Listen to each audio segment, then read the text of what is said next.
Hello and welcome to Business 360. I'm Shireen Bhan. The headlines that we're tracking for you this evening. After the Trump party comes the hangover. The sensex falls below 80,000. The nifty down nearly 300 points as profit booking sets in after the rally. The rupee hits another record low against the US dollar. Prime Minister Modi dials Donald Trump after his historic win. Both leaders reaffirmed their commitment to strengthen bilateral ties across technology, defense, energy and the space sectors. While I concede this election, I do not concede the fight that fueled this campaign. Kamala Harris concedes the election and commits to a peaceful transfer of power after a phone call with Donald Trump, but urges supporters to never give up and continue the fight that fueled her campaign. Crude oil prices remain on a tight leash as Israeli airstrikes pound Gaza and Beirut. At least 23 people are killed in Gaza, taking the death toll to more than 43,300. Protests continue in Israel over the sacking of the Defense Minister Netanyahu. M&M beats the street in the second quarter. Both auto and farm segments report healthy growth. M&M raises the FY25 growth guidance for tractors, implying a growth of 13 to 14% in the second half. Maintains guidance for the auto business. The Supreme Court orders the liquidation of Jet Airways, terms the lack of progress on the resolution plan, which was signed 5 years ago, as peculiar and alarming. Rules the Jalal Kalrock Consortium will forfeit the 200 crore rupees it had infused into the airline. The Supreme Court overturns a 3-year-old judgment upholding the power of the Directorate of Revenue Intelligence officers to issue notices for recovering customs duties. The judgment could potentially revive notices worth up to 23,000 crore rupees against a slew of companies in India Inc. Small and mid-sized companies fueled the Fmcg sector in the September quarter. The sector sees close to a 6% growth in value as per Nielsen IQ report. Rural demand grows twice as fast as urban demand. Well, let's start with the market action. Profit booking on the Lal Street today. This after the Trump-fueled rally that we saw. The sensex down over 800 points, falling below the 80,000 mark. The nifty lost almost 300 points today, closing at 24,199. The mid-cap index down 250 points, and the nifty bank was down by about 400 points today. So cuts across the board coming in. But let's talk about the rupee, which continued to decline today, closing at new lifetime lows. This on expectations that Donald Trump's victory is likely to boost the dollar in the coming months. However, the rupee continues to fare better when compared to other emerging market currencies. Lata joins us now with more. Lata, the trajectory for the rupee from here on? Well, it's just a couple of weeks back that the rupee was, it was a struggle even to cross 84. And it was headlines when it crossed 84.10. But now the currency weakness has moved into the second day after the Trump win. Today, actually, other Asian currencies have recovered, but the rupee has fallen. The headline still remains that rupee hits record low but falls least compared to most other competing Asian currencies. And to prove my point, I have with you, I have for you a 48-hour fall of many competing Asian currencies. You will notice that the rupee is down 0.25%, but yen 1.75, renminbi offshore onshore is 1.2%, ringgit, Malaysian ringgit is 1.5% down, Thai baht 2% down, Korean won 1.2% down. The Indonesian and Philippine currencies also have not fallen much. But the rupee actually is a picture of some stability. The fall is coming because of the consistent pressure of foreign equity funds, foreign portfolio funds moving out, and the overall negativity. I mean, people with dollars wanting to short the rupee or long the dollar because of the global strength of that currency. The fear, of course, is that there will be tariffs imposed on China, and that's why you have seen the biggest depreciation of China. How will China retaliate to tariffs? By cheapening their currency so that they beat the negative impact of the tariff. If China depreciates its renminbi, India will allow, Reserve Bank will allow the rupee to depreciate so that a flood of Chinese goods don't come into India. So in this indirect game of a US impact on Chinese renminbi and the consequent impact on Indian currency is what you are seeing play out. All, of course, ahead of any action being taken. Actual tariff actions will come only after Jan 20th when the new president takes over. But it is very clear now that up until a month ago, most of the brokerages were speaking about a mild appreciation for the rupee because of bond inflows and portfolio equity inflows. Now all of them will have to rework their strategy to speak about a mild depreciation of the rupee in the next several months. Yes, Lata, many thanks for joining us. Meanwhile, Bitcoin continues to scale new peaks after Trump's re-election. Trump reversed his earlier stance and courted the crypto community during his campaign. He's declared the US will become the Bitcoin superpower of the world. He's also promised to end the anti-crypto crusade and fire the current US SEC chair, Gary Gensler, on day one.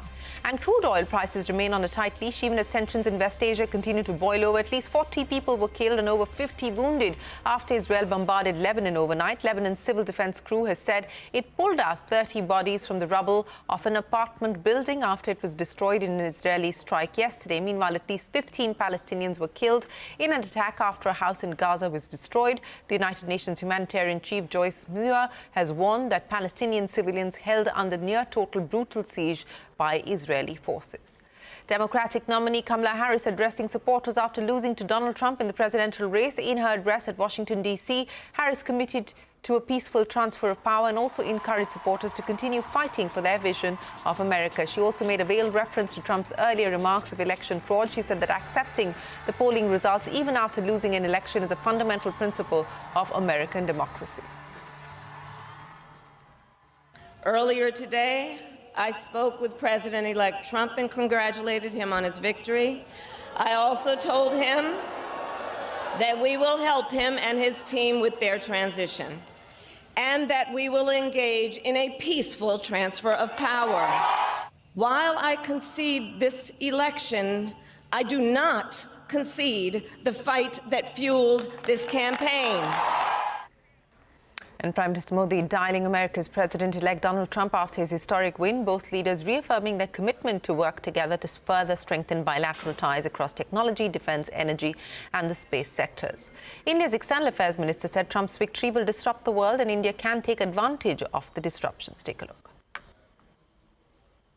There was already a reordering of supply chains, which was taking place. It is very likely that in view of the election results yesterday in the US, that this would accelerate. I'd be very candid with you. I mean, some of it would certainly be somewhat disruptive, but we in India perceive it as an opportunity because having kind of missed the manufacturing bus in the 1990s, early 2000s, we do think that this reordering of supply chain gives us a sort of second bite of the apple, and maybe this time around, starting with Apple, we are doing better than we were doing earlier. Well, that's the External Affairs Minister. Congratulatory calls for President-elect Trump from other world leaders pouring in after his re-election victory. Chinese President Xi Jinping also dialed the incoming president and called for stable and healthy ties between the two nations. Parikshit standing by with more. Parikshit.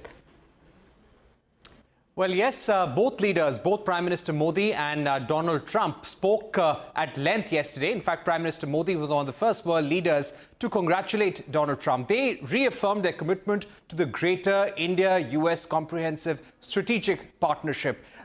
In fact, sources said that Trump conveyed that he considered Prime Minister Modi and India to be a true friend. Now, as far as China is concerned, both China and Donald Trump have had an uneasy relationship. Xi Jinping congratulated Donald Trump, but there was a sense of caution in that statement. Xi conveyed that US and China must learn to manage differences properly in the future. So clearly his indicator, his hint was towards any possible tariff wars in the future. When it came to Russia, Putin is one of those leaders who's not spoken directly to Donald Trump, but Kremlin sent out a carefully worded statement where they said we want to really see Donald Trump walking the talk when he said that he wants to help end the Ukraine-Russia war.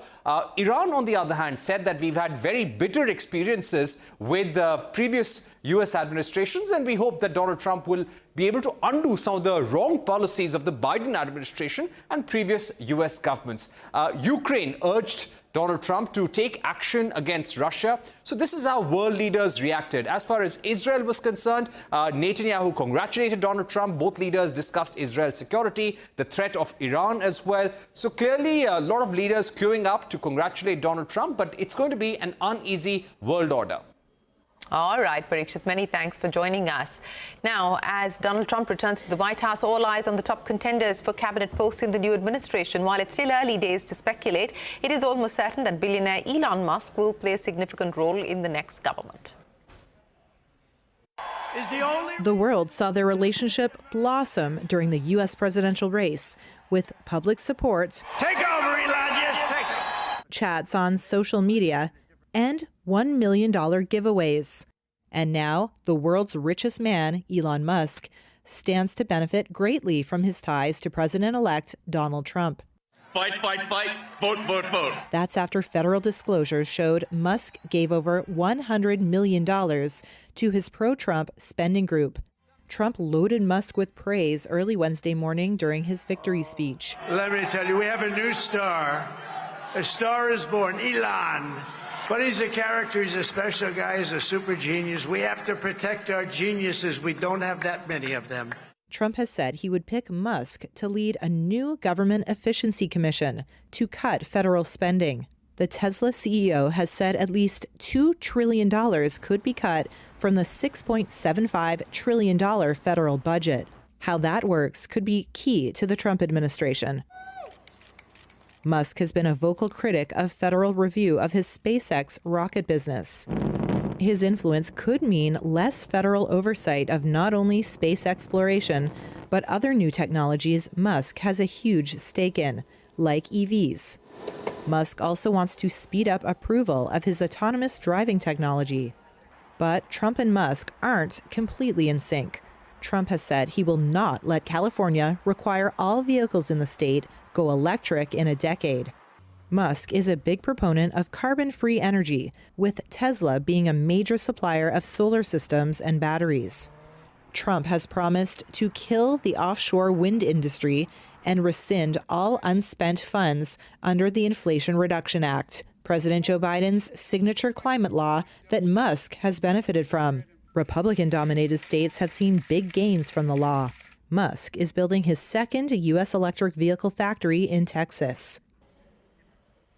Well, the road ahead there for Elon Musk and his businesses under Trump administration. But staying with earnings back home, Mahindra & Mahindra reporting a strong set of numbers in Q2, beating street estimates across all fronts. On a standalone basis, the company's net profit and revenue up 13%. Managing Director Anish Shah said the company's farm and auto business drove growth during the quarter. Take a look. The U.S. market has seen a lot of decline overall over the last 2 or 3 years due to a number of factors there. This is the overall tractor market in the U.S. In Turkey, inflation continues to be very high, so accounting has to be done based on a hyperinflation guideline. So these are some of the things that we see internationally. Well, that's Mahindra & Mahindra. And shares of Tata Group's trend declined in trade after its quarterly performance fell marginally short of elevated expectations. Revenues rose 39% year-on-year. Profit grew by 47%. However, margins were in line with estimates. The company has said muted consumer demand and other seasonal factors have hurt revenue. The Supreme Court has ordered the liquidation of Jet Airways' assets. The apex court rescinded the resolution plan for the revival of the bankrupt airline by the Jalan Khal Rock Consortium. It said the consortium failed to infuse even the first tranche of payment within the stipulated time. Ashmit is here with more. Ashmit, take us through the court's order. Well, just for context, bear in mind that it was in 2019 that the approval had been granted for a successful resolution applicant, which in this case happened to be the Jalan Khal Rock Consortium. The question, however, that the lenders were struggling with, that the apex court has been struggling with, is that why is it that even after 5 years, the full payment of the first tranche has still not been made. 5 years and the money is still not incoming. That's the concern that the lenders had raised, and that is the question that struck a chord with the apex court. The Supreme Court raising the same question, that why is it after 5 years there is still not money coming in. There were 350 crore rupees that were supposed to come in. JKC, Jalan Khal Rock Consortium, has brought in only 200 crores. In fact, the apex court also pointed out that there are over 200 crores of employees' dues which have not been paid by this successful resolution applicant, that they are clearly in breach of the terms of the resolution application. And on the back of that, the Supreme Court said it has no option but to send the company, but to send Jet Airways into liquidation. There is no other alternative. All remedies have been tried. There is a time-bound nature to these proceedings. And on the back of these findings, the Supreme Court is saying we are left with no alternative. We're exercising our exceptional powers. We are sending the company into liquidation. That's the direction that has been given to the lenders. And not just that, the Supreme Court has also directed that the money that had already been pumped in, that's 200 crore rupees, now stands forfeited. Lenders are all set to take charge. So Jet Airways will not fly once again, is set to be sold for scrap. Ashmit, many thanks. And staying with that, first, Go First, and now Jet Airways, another Indian airline, has bit the dust. You can watch our documentary that chronicles the rise and fall of Jet Airways today at 5:30 p.m. and on our YouTube page. Do watch out for that. It is storytelling that will tell you what really went wrong with Jet Airways. Time for us to head into a break, but up next, small and mid-sized companies fuel the FMCG sector in the September quarter. That and more when we return.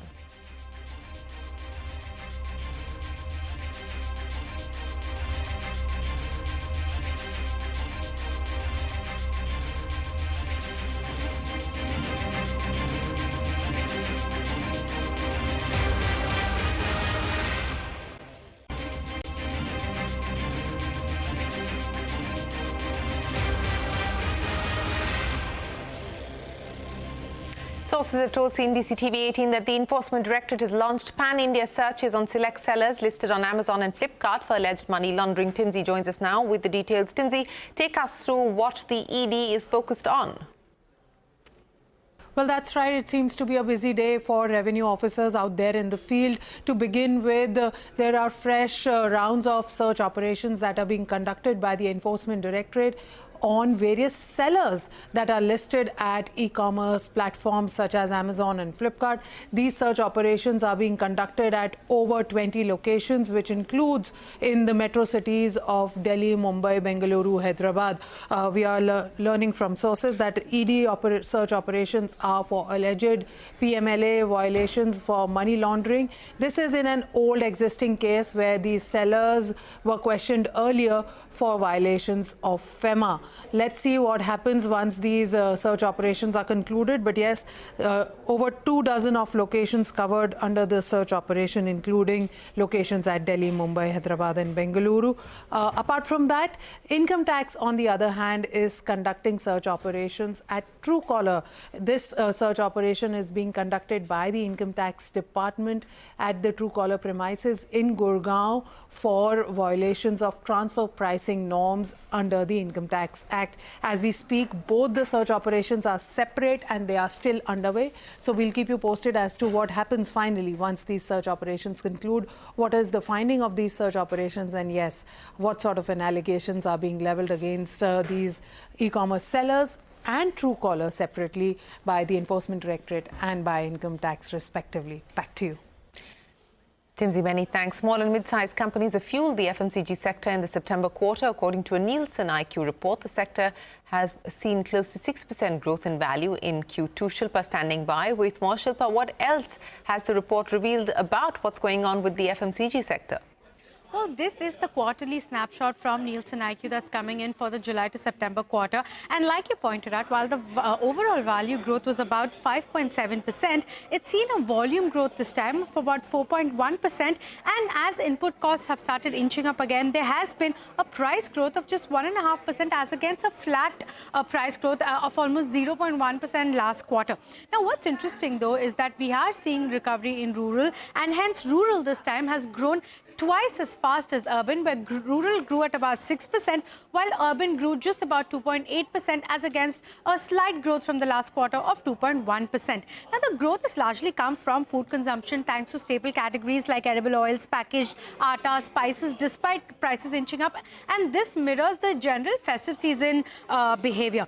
Now, most FMCG companies, if you remember, in the quarterly results that they've recently reported, flagged that there is a subdued consumer sentiment and low demand. But interestingly, NIQ's data suggests that the growth this time for the FMCG industry has been led by small and mid-sized manufacturers. Small manufacturers, in fact, are recovering from a consumption decline of the last 3 quarters. They grew, 2.4% in volumes, nearly 6% in value. And small manufacturers are companies which have value sales of less than 100 crore rupees. Now, mid-size, there also have been growth there. These are companies between 100 to 1,000 crore rupees. They, in fact, grew almost 5% in volumes and 7% in value.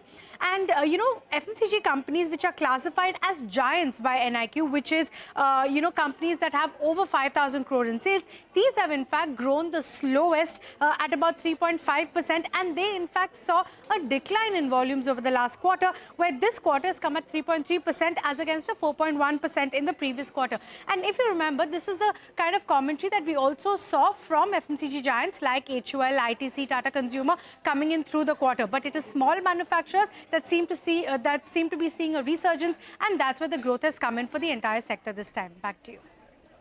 All right, Shilpa, many thanks. Before we wrap, Elon Musk added more than $26 billion to his net worth after Trump's victory.